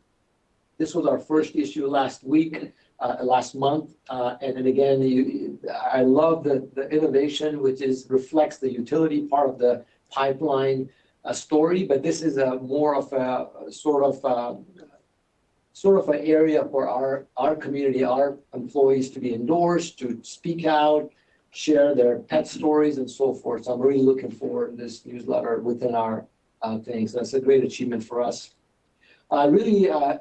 Cost savings and the innovations corner, Joy, this is something you endorse a lot. And there's a lot of stuff that is happening here, but a few things I want to point out. One is the construction, the hydrant maintenance program. You've already heard about it, so I'm not going to go into that. But construction is something you guys helped us and approved through the budget. So this is sort of a reflection of past approved budgets.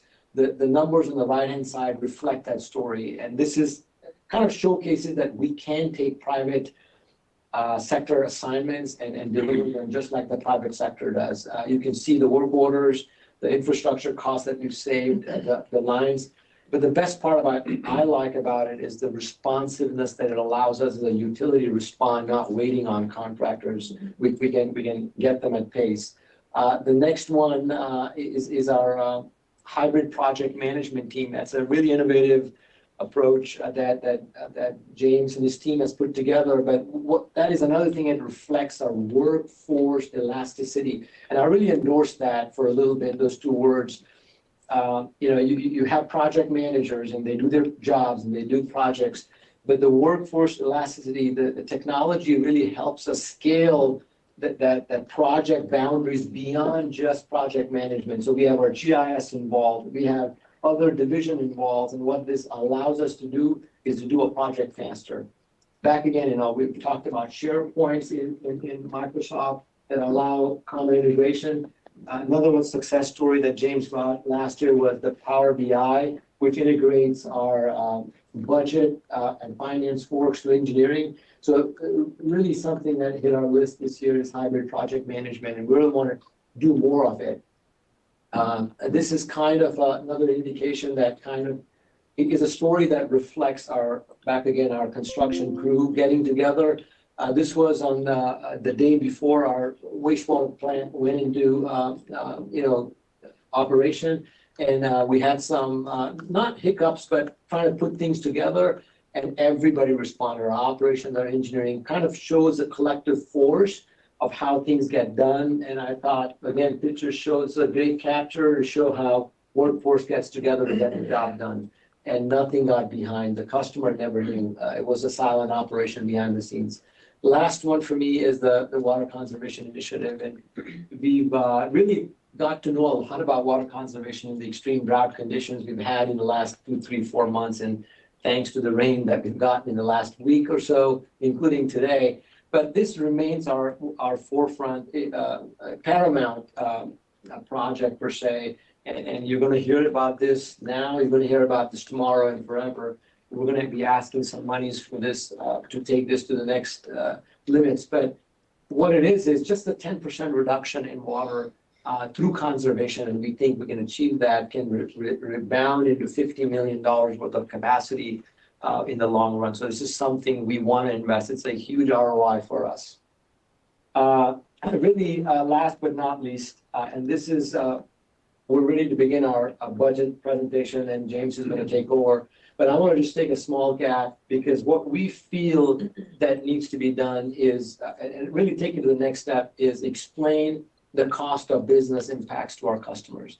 It's very important that our customers understand the pressures we sustain, because at the end of the day, they're the ones that see our goods and bads, and we have no problem because we are a transparent, open machine. We want to share information with them, and these 4 things have really challenged us per se with our budgets. One is really the ongoing increases in our contractual services, chemicals, utilities, labor, electrical.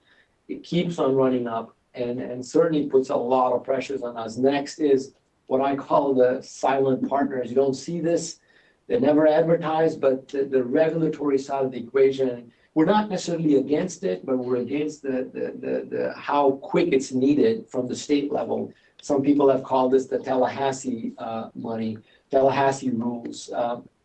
But again, these are House bills that have been passed here shortly that are certainly impacting us. Again, as I said, we're not against it, but we need a forum to communicate to our customers that the cost of business is not the same as it used to be. Last but not least is the capital reality. Construction prices have skyrocketed 400% in many cases. And we are leveraging that in the 4 to 5 years, and that reflects back on our rates. And we are very specialized specifically in many areas. We need specialized labor, certified labor, and competing with other regional utilities. So retention of staff and knowledge is also important to us. So with that, I wanted to make that statement because I wanted for people that are watching this, that the cost of business is not the same. We're lucky to be in very good hands with our workforce that work very hard every day, but certainly it's something that we're going to keep a close eye on how we push forward in the years to come. James? Thank you, and I hope that sets the stage a little bit for, we are a complex organization, constantly growing and changing, adapting. But that's one thing I do like about the budget process, is that it is a process. It has a beginning, a middle, and an end. It's very reliable. I always start that process, that conversation with our revenues. We've been in a very fortunate place for over the last 5 years. We've seen our customer base and our revenues continue to increase. I will say that, with a grain of salt this year, we are experiencing some moderation in our customer growth. So that is reflected in our revenue projections. But with that being said, we've had a successful year. We were able to see our bond ratings improve from Moody's. They upgraded us to AA1, which is in parallel with the S&P rating of AAA. Throughout our budget process, we've been able to maintain our BOCC required reserves, including 90 days of working capital, R&R. And as in years past, we've been building this excellent debt service coverage ratio, or our ability to borrow debt early in preparation. What you'll see in the 2027 budget is a request to borrow funds, as we've discussed in the past, to really help fund capital projects. So that will be presented in around January, February. And just taking a step back, we do want to keep in mind really the county's strategic plan and how that relates to the utility. Working with the Office of Performance and Transparency, we have really related performance measures under some primary key budget initiatives. Neil's talked about maintaining competitive rates, looking at sufficient capital reinvestment. We are planning for a customer service survey this year, which is exciting. We have included career path training, as Neil's discussed, and really some big news and opportunities is that water conservation message and initiative. But predominantly, we want to make sure that the county priorities are the utility priorities. So and looking at the operational budget, obviously in a numbers field, so we're going to go over some of the numbers here. And, I say this a lot, we're a $100 million a year plus business, and our operating budget represents about 60% of that. So this year we have about a $60 million operating budget. I look at it in three different pieces. Our salaries, our operational portions, kind of our bread and butter, this is our chemicals or contractual services. And then we have our capital equipment, kind of vehicles, minor equipment requests. And so first, our operating budget. This year, we do see our operating budget increasing year over year, about 7.5%. This is a little bit higher than we've seen in the past. As Neil's talked about, we've seen a lot of inflationary pressures from chemicals, contractual services. I mean, these are showing up in this, it's kind of core areas of what it costs us to do business. Although it is still in line, we're very comfortable with it. Part of that includes temporary staffing, as Neil's discussed. It gives us that flexibility to take on additional programs. Our other maintenance, this is our favorite budget line item. If it breaks, we fix it. This is pretty much what runs our utility. We do have some advertising funds in there to help with water conservation that's required as part of our consumptive use permit, and just continued training our career path for our staff. And then, while not as significant, it's probably the most talked about portion of our budget is vehicles. I say, we have a $3.6 million capital equipment and vehicle request this year. We are requesting 2 new vac trucks. I often joke, I'm surprised we don't have 15 of these because I think we request them every year. But I guess we just do a good job of saying no. However, this year with our capital equipment budget, going down over last year, we're taking the opportunity to bring this equipment in along with the new tanker truck. These are critical to our operations, emergency response. When we have to get out there and fix our system when it breaks, these vac trucks and tanker trucks are critical. And then traditionally working with fleet maintenance on replacing our aging vehicles helps tremendously. And then finally, just kind of a tip of the hat to Barry Stewart and Jared Taylor. They're part of this capital equipment replacement program. So they've identified equipment that has long lead times. It could break, it could impact our levels of service. And so we have about $1 million budgeted for capital equipment replacements in our operating budget. And finally, really the most important part is our staff, our employees. Again, this makes up about 50% of our operating budget. There's really not much that we have control over here, but we are making 7 new additional FTE requests. These are there to accommodate really our growing service area and facilitate required maintenance. We have a wastewater operator, a utility warehouse buyer. This will provide secondary support to our growing and expanding warehouse services. Lift station field trainees. We're looking to add to our hydrant crews, and we're going to add, it's been a couple of years since we've added to the meter departments. We're going to bring in additional staff there. And finally, Larry's going to talk about these in just a minute, but we do have some coordinator recommendations, which has a good story behind it.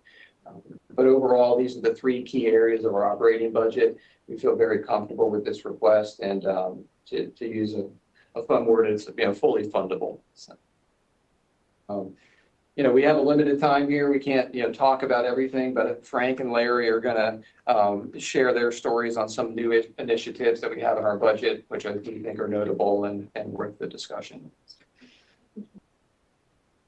Thanks, James. So it's interesting. We have advanced metering infrastructure as a new initiative, but it's been around since 2006. That's our automated meter reading system. But because of the age, it is a new initiative because we've really never spent any money on improving it and maintaining it. So we have a request for upgrades and replacements. So for everyone that doesn't know what advanced metering infrastructure is, it's basically a system of networks of antennas and towers, data collectors, and it allows us to two-way communicate with the meters in the ground and collect data. And ultimately, it allows us to collect real-time or near real-time data without going on site and doing manual readings. And so with that, it adds all sorts of advantages for our engineering staff for modeling. We do advanced leak detection. Matter of fact, today we did outbound calls telling people you may have a leak. Customer called us back. They were leaking 100 gallons an hour. Our staff went out there. We found the problem with them and we solved it. So there it goes to the Water Conservation Initiative. And it also keeps people from having really large bills. So part of this request is you can see the tower, and to the right, that top picture, that's what we call a base station. That's a data collector. So we have tons of those out in the field. So this is going to replace some of our oldest base stations and collectors. And with that, we're also improving our annual maintenance, and we are going to get some additional warranties on this new equipment because we're all completely out of warranty now on everything we have because it's 15, 20 years old. And then for efficiencies, it's funny, we like to say this is one of the best investments that we can make. The equipment shows up to work every day, regardless how much fun was had over the weekend. So, but seriously though, the AMI, it allows us, it bills more accurately. You know, when you're out reading, manually reading, you can fat finger something or it's dirty, you can't read the whole number. So we bill accurately. Like I mentioned earlier, we can have the leak detection case. And then also with the new Ally meters that we're using on the reuse system, we can remotely turn them on and off. So that's a huge, once again, water conservation initiative that you'll hear about throughout this probably next several years. And then for staffing, it's interesting that we did not have this system just to read the 72,000 meters that we have for the ground would take approximately 17 or 18 staff members reading every day, 8 hours a day, 5 days a week. So with that, we currently only have 15 staff in our meter department. That's supervisors, coordinators, staffing. So with that, they do maintenance of the system. They go fix things when they're not reading. Yeah, they do leak detection, customer inquiries, turn-ons, turn-offs, meter maintenance. So you can see the efficiency there. And with that, if we were to, once again, not have this system based on the customer growth, we would have to add a meter reader every 1 to 1.5 years. So with that, I will turn it over to Larry. He's going to talk some additional stuff about staffing levels. So I'm going to just start with our career path. You know, it's truly a success story that the utility could tell. You know, it's shown multiple benefits to our utility over the past couple of years as we've been developing it. We started investing in this about 3 years ago with the help of county administration and human resources. And it really came out of necessity because what we were finding, especially on our operations side, we were hiring new entry-level employees, training them up, they'd get their license, and then they'd move on to another utility that was paying a quarter more an hour. And so we were losing employees, you know, unfortunately a lot. So we developed the program out of necessity, and basically what the program does is it provides a clear roadmap for our employees on how they can grow professionally through our organization. And with that, they really helped keep people because they know they have a future here. As far as recruitment goes, the benefits we've seen, you know, and I think it's because of the structure of this program, we're seeing more applicants apply for open positions, and they're actually able to hire licensed people now, which in the past did not happen very often. So we're definitely seeing some fruit from the labor of putting this program together. You know, with hiring the licensed staff too, it also has reduced our training time too, which is an added benefit I like to note. So with the program, not only is it developing our employees, but we're also able to grow and promote our future leaders through this program within our ranks. So we're growing our future. As our systems grows, you know, you've seen over the years, we've kind of reorganized and reorganized some divisions, and we have implemented some key coordinator positions in appropriate areas to help more efficiently coordinate resources on the ground and make things run a little bit more smoothly. These coordinators are really like ground level supervisory staff that are guiding and leading small teams. They're able to adapt quickly to issues in the field, send people and resources where they need to go quickly. And they work closely with our supervisors, and you know, together they make sure that our day-to-day activities are in line with our strategic initiatives. So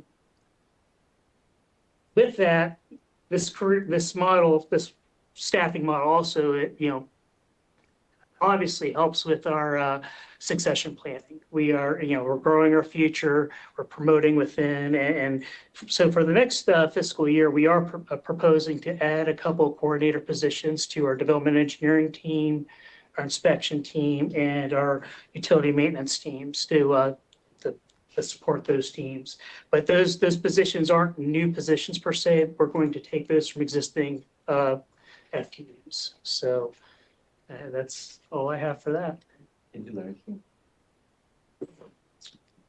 So next, really is the most important part of our utility, the capital improvement plan. It's the most significant area. The board is going to talk about our FY27 requests and our plan there.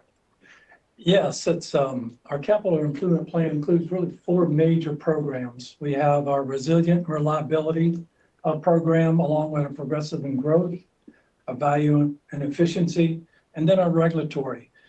As Neil pointed out in an earlier slide, we mentioned we keep a close eye on the state and federal regulations, because what we've seen in the past, some of these compliance projects can easily push to the front of the line ahead of some of the R&R projects that will take precedent because of the regulatory nature of them. Right now, over the next few years, our strategy focuses on securing long-term capital through municipal bonds. As you can see on the left, this is the program. It's a plan. We'll be coming back to the board shortly about this financial plan as we roll it out. But the first, we're doing it in steps. We're doing $130 million is in the plan, and probably a first fund. And this financing is really for our major projects. It's not our $40 million typical project, but these are some of the projects that are big, long-lasting projects, like a wastewater plant where you want that 30-year financing. So that's kind of the plan at this point. We'll bring back some more information to administration and the board about as we finalize that. On the right-hand side, this is our delivery plan. These are some of the projects that we have. As we roll them out, there's a lot of activity going on, but we're just going to slowly work through these programs as we build these projects. We work very closely with procurement as we program these projects and put the scopes of services. We work closely with real estate departments. Some of these projects will need some real estate, and also our legal advice as we go through and push some of these projects out. But that's some of the future bond projects. This fiscal year, in our CIP request, we have $40 million. This is your typical, some of your R&R projects. The first 2 projects are just really some redundancy projects where we're just expanding our well fields out in the North Beach area and the Northwest area. The next project is just some transmission mains that we're going to do some design work to strengthen our infrastructure and backbone of our water system. We do have a major pump station in the Ponte Vedra area that's a $2 million project we're working on, and also expanding in Hastings. We got that $1 million. We've been working on that for a couple of years. We've got another project we want to do in Hastings. All in all, we have $6 million set aside for R&R. We'll go to the next slide. This is the famous measles chart. As we all know from last year, as we look at our asset management, we put scoring of different projects, what their needs are as they come up to the consequence of failure, the likelihood of failure. So it gets a score. So those projects will gravitate towards the top of the list.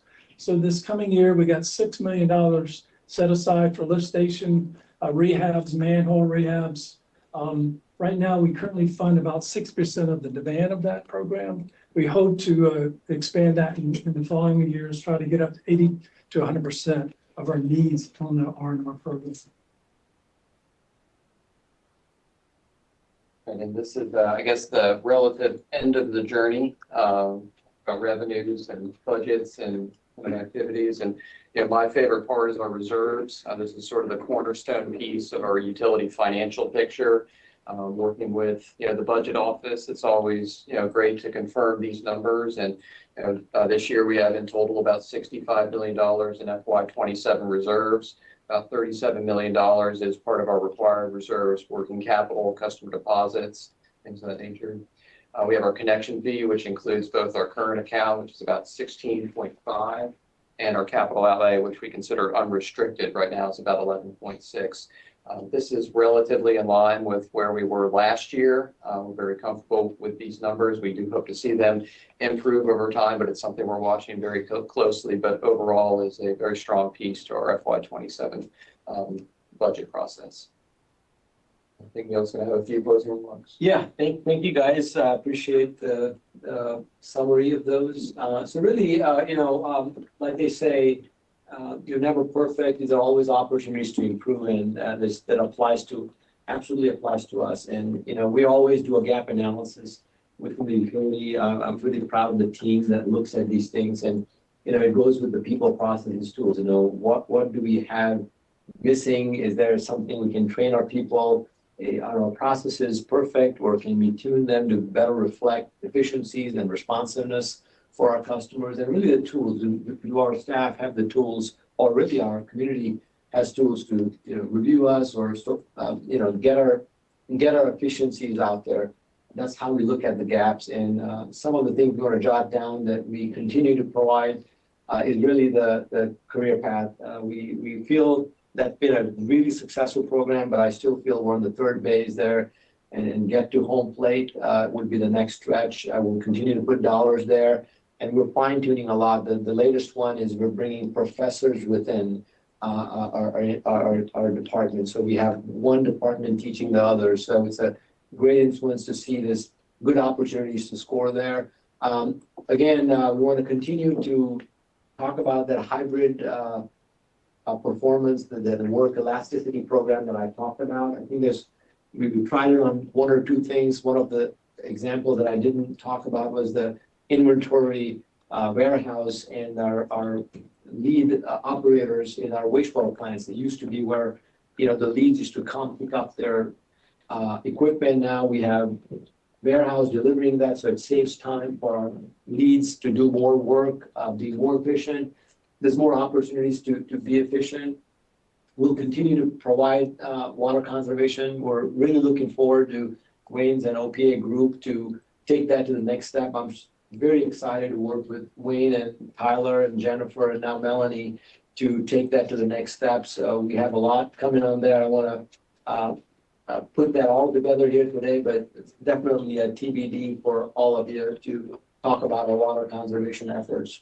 AI continues to surface a lot of opportunities for us, and we're not missing them for sure. A lot of opportunities for us to reduce energy costs within our wastewaters through technology, and really provide more data analytics, more data that's available faster to our managers, to our staff, responds back into a better responsive time and delivery and efficiency to our customers. So we'll continue to do that.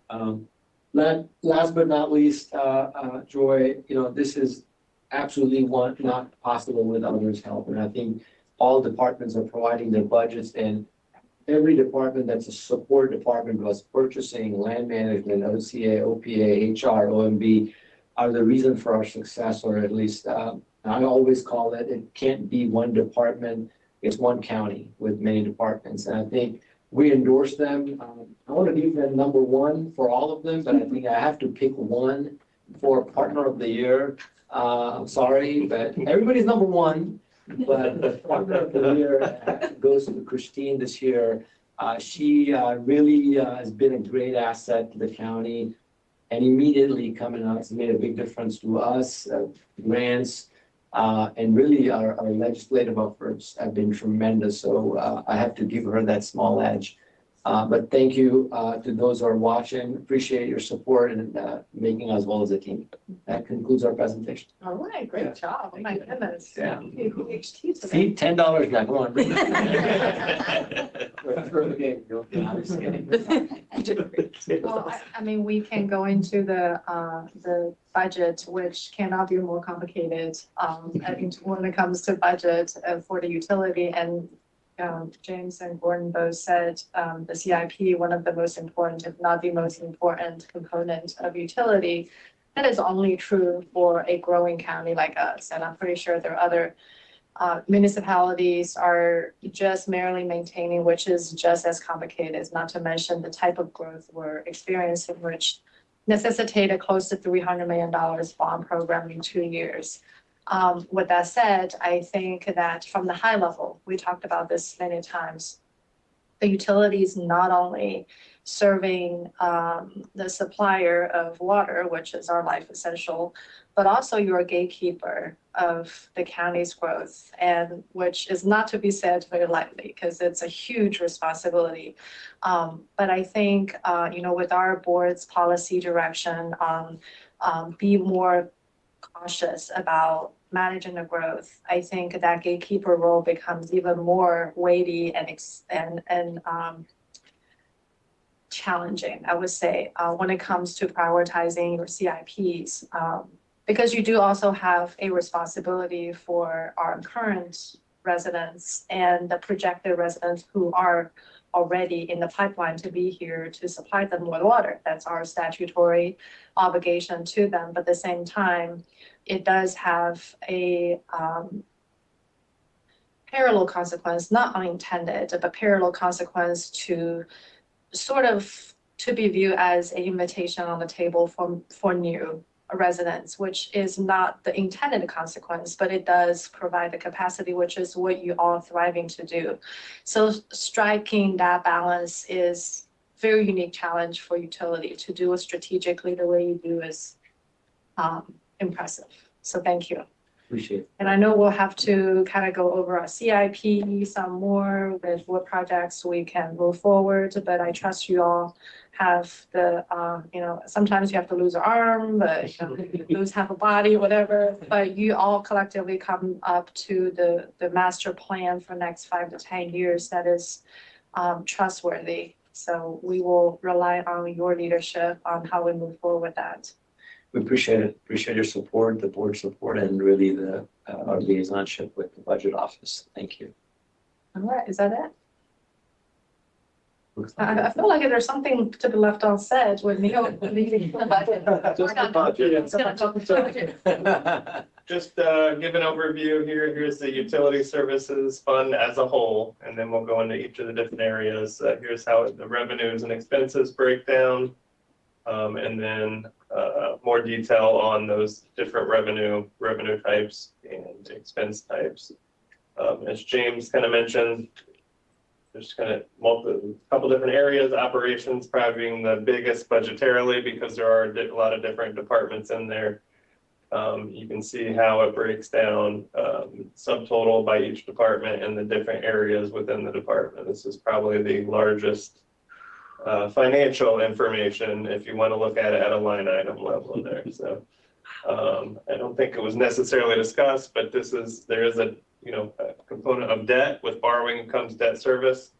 So there are quite a bit of debt repayments each year, and it's detailed here by the various different loans as well for next year. Just pause on that real quick, because I think that's a good education for me, maybe for ones who don't know about it. Your bond capacity and your debt service is statutorily tied to your projected revenue from new users. Is that accurate? And how does that work out? No, it's fairly accurate. I mean, James can talk more to it. It's a more sophisticated equation per se of how we're done, but there's always metrics about how bond issuers and financial institutions look at us as a utility. They're also looking at the county's ability to support that utility. So it's not just that. So there's a lot of nuance that goes into it. But one of the biggest metrics uses debt coverage, our ability to pay that debt. You said it rightly earlier, but they're also looking at that growth version. One of that questions always said, hey, you've grown by X, where are you tomorrow? So they're always looking at our ability to make sure that we are providing that service level at a stipulated level, but at the same time, we have that ability to make those payments, just like any mortgage payment. Mm-hmm. So you want to add something to that, James? No, I think, very close to it, our debt service coverage ratios, what the markets will look at, and also inside of our bond covenants, we have minimums. Basically our minimum coverage ratio is about 1.2, which means we're able to pay our debt service at least 1.2 times. Right now, we're sitting at a level of about 2. So we're able to pay our debt service coverage ratio at least 2 times over. And the reason it's that high is really in preparing to take on this additional debt. You know, that additional cash flow that we have each year right now is in planning to issue new debt and to be able to cover new debt service payments in the future and still maintaining our financial And viability. we, as an industry, we are a very capital intensive industry. I didn't want to clog the conversation, but we're about $1.5 billion in assets, and we continue to put assets in the table. So we're a continual R&R machine, and we're continually bringing that to the table. So that always gets looked upon. One of the things that James talked about is preparing for that. So it's that balance and tune. We are very formulative of saying that, okay, we have to do that 5-year projections. You mentioned it earlier, 10-year projections. So we're continually looking at 10-year projections from now on. We have a centric planning division in engineering that only looks at that, works very closely with James, and to predict when it's needed, how it's needed, why it's needed. We prioritize that, and based on that, we are, being cautious of what we spend, what we don't spend, and we're dialing those tunes. And so it's a constant management of what our revenue projections are. For example, we are being a little cautious this year. So our revenues were about $104 million. We could have easily said it could, based on prior data, it would be 110, but we're using 106 as a part. So we're self-restricting ourselves to be cautious. The good news for utilities is that the extra money, if we get that, goes back to our reserves, and we can always supplant that. So it's a great question, Joy, to ask, and it's very intricate. It can be very complicated, but the key word here is we planned for this day of bonds a long time back, and we are going to go back down on our coverage to about 1.6, 1.5. We want to keep above that 1.5 as sort of an interim utility and budget sort of mindset, and we work with our financial planner, PFM, to make sure that we're in those good financial standings. But that's what determines our bond rating. There's a lot that determines that, and so in short, that's the answer.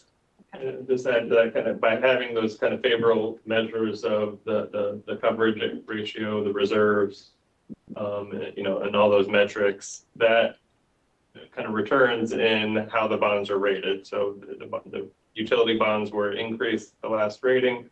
That rating increase results in lower interest from the market on those bonds. So we're not just, having additional coverage just to have it. There's a method to it. So.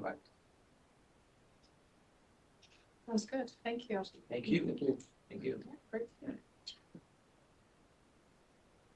All right, that concludes our today's session. Yes, that was good. No more. Great coaching. See?